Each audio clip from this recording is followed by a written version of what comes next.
أعوذ بالله السميع العليم من الشيطان الرجيم. بسم الله الرحمن الرحيم.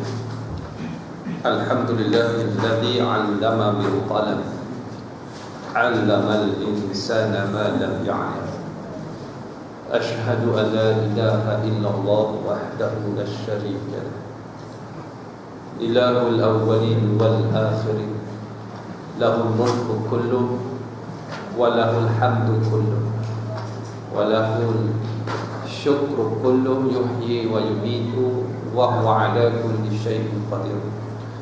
وأشهد أن محمدا عبده ورسوله الذي اصطفاه وجعل له سيد أولاد آدم أجمعين صلوات الله وسلامه على سائر الأنبياء والمرسلين والصديقين والشهداء والصالحين والمجاهدين ومن تبعهم بإحسان إلى يوم يقوم الناس لرب العالمين. أما بعد. اللهم أصلح قلوبنا وأزل عيوبنا وتولنا بالحسنى وزينا بالتقوى واجمع لنا خير الآخرة والأولى وارزقنا طاعتك ما أبقيتنا. آمين يا رب العالمين. Dan saya hormati lagi saya kasihi Tuan Imam, Tuan Bilal, para ustaz, alim ulama, seluruh barisan kepimpinan surau, tuan-tuan, puan-puan, muslim-muslimat yang dirahmati oleh Allah Subhanahu wa taala. Menyambung perbincangan kita daripada kitab Tazkiyatun Nafs, muka surat 15. Muka surat 15 ni muka surat pertama sebenarnya. Yang saya bincang itu mukadimah dia daripada awal. Pada malam ini Tok Guru menyebut dengan perkataan mengenal kondisi dan pembahagian hati. Mengenal kondisi, apa bahasa Inggerisnya? Condition. Memahami keadaan, kan? Keadaan hati dan pembahagian hati, insya-Allah. Hati ibarat seorang raja yang mengatur bala tentera. Ia memberi perintah dan berbuat sesuka hati. Sementara mereka semua berada di bawah perbudakan dan kekuasaannya. Maknanya di bawah arahan. Jadi terjemah dia Indonesia sikit kan. Mereka akan lurus dan menyeleweng itu kerana mengikuti keinginannya, baik yang diperintahkan maupun yang dilarang. Maknanya baik atau buruk mengikut keinginan hati tersebut. Jadi apa yang kita isi dalam hati itu, sehingga hati itu boleh memilih kan? Kita selalu sebut tepuk dada tak selera kan. Tepuk dada tak selera, kita tanya apa? Tanya nafsu lah. Lepas kuliah ni saya rasa nak makan sepuluh babi ya Ustaz. Sebab kita tanya nafsu, keinginan. Tapi kita tepuk dada tanya iman. Makan yang halal, makan yang baik. Sebab tu bila kita makan, doanya pun sudah mengerikan. Jadi kalau kita pandang dua lapis dengan tasawuf, nak bawa balik makanan yang haram pun tak berani ke rumah. Saya dengar Ustaz Rizwan Rahman, dia ceramah dia, orang yang bawa balik makanan haram ni, duit haram ke rumah, umpama dia ambil seekor babi bawa balik rumah makan kan, bagi keluarga dia, jom makan. Makan apa tu bapak? Makan babi. Nak bagi kiasan betapa besarnya benda itu. Takutnya kita apabila keinginan kita itu tidak sesuai dengan apa diperintahkan oleh Allah Subhanahu wa taala. Lalu Nabi bersabda, ala wa inna fil jasadi mudghah, mudghatan iza saluhat saluhal jasadu kullu wa iza fasadat fasadal jasadu kullu ala wa hiya qalbu. Kata dia bahawa dalam jasad manusia itu terdapat segumpal daging. Jadi hati itu kan daging kan? Hati itu ialah daging. Jika ia baik, maka baiklah seluruh jasadnya, dan jika ia rosak, maka rosak pula seluruh jasadnya. Ketahuilah bahawa segumpal daging itu ialah hati, yang mana kita tasawuf sebut jantung. Baik hati ataupun jantung, kita bukan nak daging tu. Yang kita nak apa yang kita isi di dalam jantung tersebut, hati tersebut, agar keinginan kita itu penuh dengan ketakwaan. Itu yang doa tadi kan, wazayyinna bittaqwa, dan hiaskanlah ya Allah hati kami dengan ketakwaan. Sebab takwa ini nilai Tuhan. Kaya baik, cantik baik, Apapun keadaan, nilai paling tinggi takwa. Disebutkan oleh Allah, inna akramakum indallahi atqakum. Orang yang paling mulia di kalangan kamu di sisi aku yang paling bertakwa. Walaupun kulitnya hitam legam, dia ada takwa, dia tinggi di sisi Allah. Walaupun tak kaya, miskin, dia takwa, tinggi di sisi Allah. Sebab Allah bukan memandang pada benda itu tadi, Allah memandang pada hatinya. Takwanya di sini, bukan di restoran. Takwa di sini. Saya capek sekali. Ini penat sikit. Makin betul. Jadi apabila itu keadaan dia seperti raja. Hati ibarat raja bagi jasad, sementara jasad itu ibarat tentera yang siap melaksanakan perintah dan menerima petunjuk. Jadi bila hati itu raja dan jasad kita ni sebagai tentera, anggota ni menurut apa yang diperintahkan oleh raja. Sebab itu bila raja itu baik, baik rakyat. Raja itu rosak, rosak tu jahat rakyat. Sebab itu Imam Al-Ghazali kita Ihya disebut sinfani minanas. Dua golongan kalau baik, baik. Iza saluha saluhanas, wa iza fasada fasadanas. Dua golongan ni kalau baik, baiklah rakyat. Kalau rosak, rosaklah rakyat. Siapa kata Imam Al-Ghazali?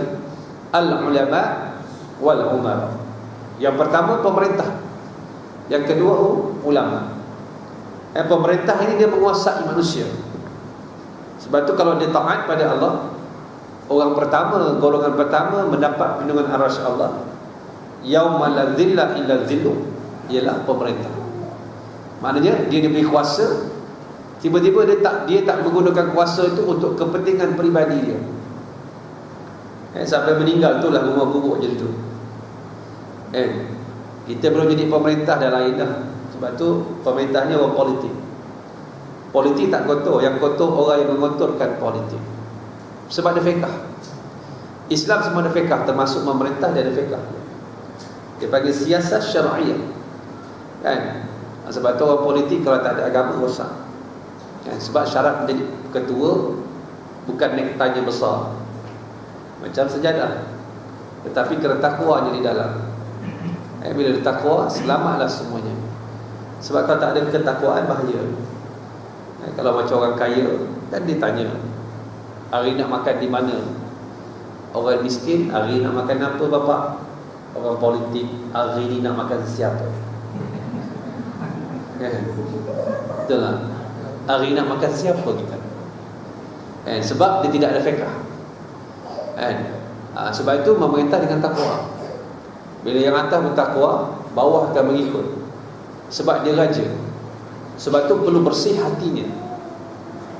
Sahabat Nabi yang dijanjikan syurga 9 orang, seorang dia bukan ahli politik. Abdurrahman bin Auf, peniaga. Yang lain semua politik. Khalifah yang 4 politik. Abu Talha politik. Semua orang politik yang disebutlah 10 orang itu dijanjikan syurga itu, 9 itu orang yang menguruskan negara. Sebab menguruskan orang payah. Kita berumah di kita pun payah. Bukan saya kata saya baik, rumah tangga saya pun bergolak. Saya pernah bercerai dan pernah rujuk balik. Bukan bermakna bila ustaz itu dia maksud, tidak. Kita juga macam manusia biasa, kadang-kadang diuji oleh Allah, diduga oleh Allah Subhanahu wa ta'ala. Orang lelaki ni payah nak melepaskan isteri dia, payah. Lebih-lebih lagi anak dah ramai kan, lagi payah. Dan perempuan dia suka minta cerai 2-3 pagi. Ceraikan saya bang, ceraikan saya. Saya kata sabar, jabat agama tak buka lagi. Tapi manusia bila bersalah dia kembali pada Allah. Sebab tu orang perempuan jangan sebut tak cerai. Kerana bukan perempuan yang baik meminta cerai daripada suaminya. Kena ingat. Dan bila dah bercerai, rujuk kita muhasabah balik. Saya selalu minta cerai dengan abang, minta cerai. Jadi Allah jawab permintaan saya. Bila bercerai, kita menang. Rupanya perempuan tak boleh duduk tanpa suami. Saya tak apa kan? Kita rockers tak apa marah kan? Jadi maknanya apa? Bila gaduh ni tuan-tuan, bila dia berbaik, dia lagi mesra sebelum bergaduh. Itu kaedah dia. Sebab itu kita ni, hidup kita kadang-kadang manis, kadang-kadang masam, kadang-kadang pahit. Barulah indah hidup ini. Kalau hidup semua manis saja, kena kecil manis saja. Kalau hidup semua pahit, hari ni berita semua mati, tak seronok.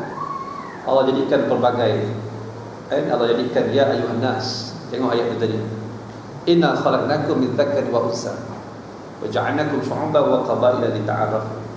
Inna akramakum indallahi atqakum. Cantik ayat ini.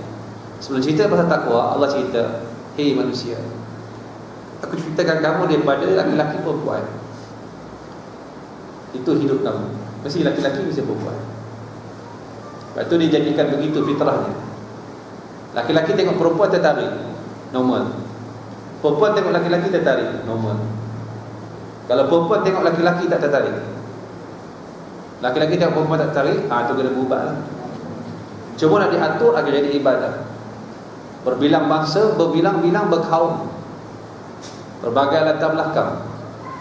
Yang hitam manis mukanya, yang putih tawa.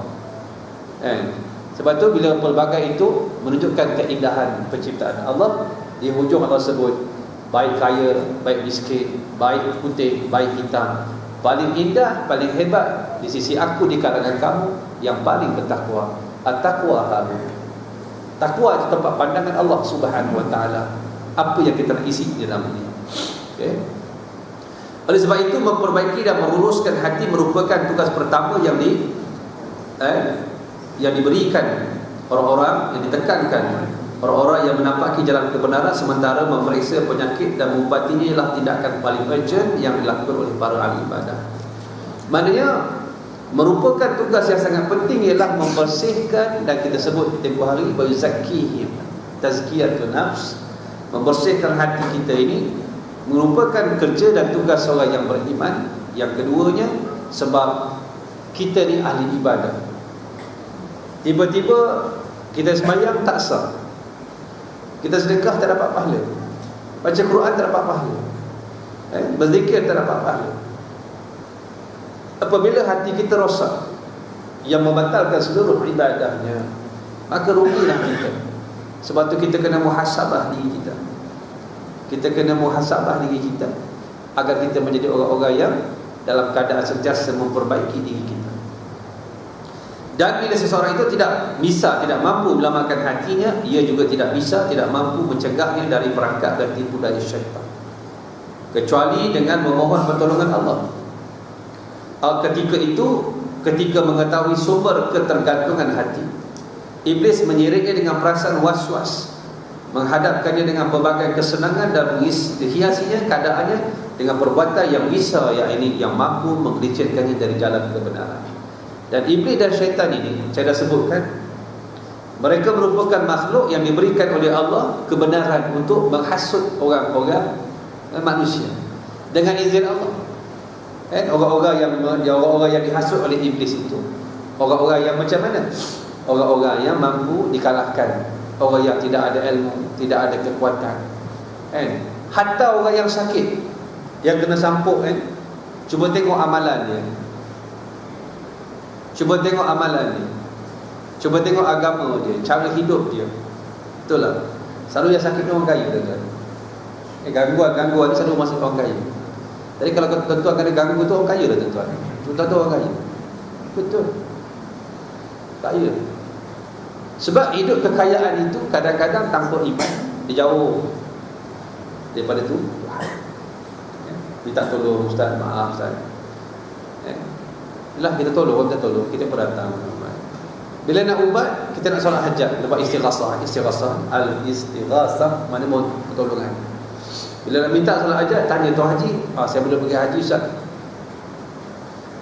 Dia pergi Amerika tetap minggu, Mekah tak pernah sampai. Kekayaan ini kadang-kadang dia boleh menjauhkan kita, menjarakkan kita daripada agama, kehidupan beragama. Saya tak tahulah tuan-tuan, kalau saya tak boleh hidup macam tu.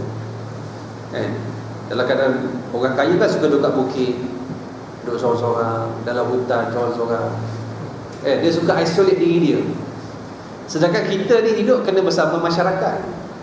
Kalau rumah kita pun nak masuk payah, orang nak masuk payah, kita nak keluar pun payah juga. Dan bila kita payah keluar, Allah janjikan kita dengan, Allah berikan ujian, antaranya ialah tempat tinggal, maskan. Tempat tinggal yang seronok ni, tak payah tempat tinggal tuan-tuan. Surau yang aircon pun dah boleh menyebabkan kita tidur. Sejuk, senyap, leleh elok kat belakang. Lagi banyak eloknya, lagi banyak pahalanya. Hujan. Setiap kali saya sampai sini hujan. Perasan tak? Hujan. Ini surau hujan kan? Alhamdulillah, rahmat Allah bagi. Jadi maknanya apa? Jangan hidup kita begitu. Kita kena bermasyarakat, kena pergi surau, kena pergi masjid. Apapun masalah kita, pergi masjid. Sebab itulah tanda orang itu beriman. Kehidupan dia dengan suasana peribadatan pada Allah Subhanahu wa ta'ala. Dan bila kita jarakkan diri kita daripada masyarakat, apa-apa yang berlaku pada diri kita nanti berbahaya. Termasuklah syaitan, dia suka mengganggu orang yang bersendirian. Senang nak ganggu-gugat. Sebab dia kacau dalam keadaan orang-orang itu tidak ada kekuatan. Maka oleh demikian, Iblis juga membentangkan perkara-perkara yang menyebabkannya melampaui batas, sehingga ia tidak akan memperoleh taufik, bimbingan daripada Allah. Selain daripada itu, Iblis memasang perangkap dan jerat-jerat yang akan menjerumuskannya pada suatu waktu. Sebab itu Iblis dan syaitan yang diberikan izin oleh Allah untuk memerangkap manusia, dia tahu apakah perangkap-perangkap yang boleh digunakan untuk menjerat manusia. Walaupun dia tidak mampu untuk melakukan, tetapi dia mampu bila mana orang yang diganggu itu lemah. Betul tak? Orang kena sampuk biasa siapa? Perempuan. Ketika mana? Ketika datang haid. Ketika tak solat, haid. Ketika tak baca Quran, haid. Ketika itu kita punya kekuatan kita lemah. Pintu masuk syaitan itu kuat. Sebab tu orang kalau kena sampuk, laki-laki perempuan, cuba tengok muka dia, pucat, betul tak? Orang kampung kata lemah semangat. Lemah semangat, pucat. Di atas orang-orang inilah Iblis masuk dan mampukan apa? Syaitan ataupun Iblis ini direjam oleh Allah. Al-Marjum, Al-Rajim, Al-Mal'un, arti katanya dilaknat oleh Allah.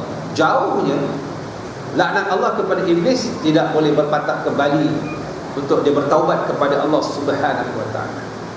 Nanti kita akan lihat bagaimana Iblis boleh masuk. Pintu-pintu dia marah, pintu-pintu tamak, pintu-pintu macam-macam dia boleh masuk.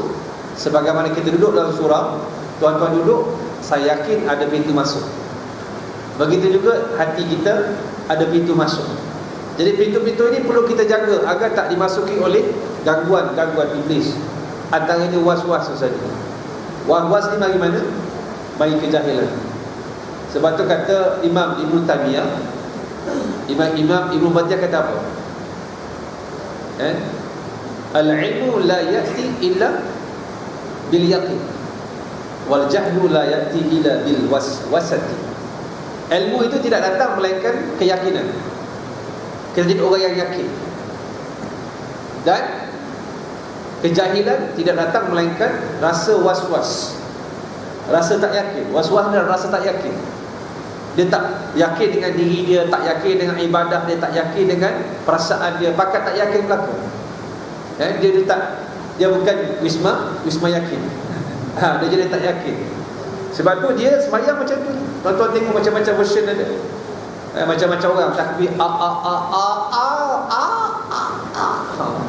macam mak rempit ada pop mak motor macam-macam tahiyat ashhadu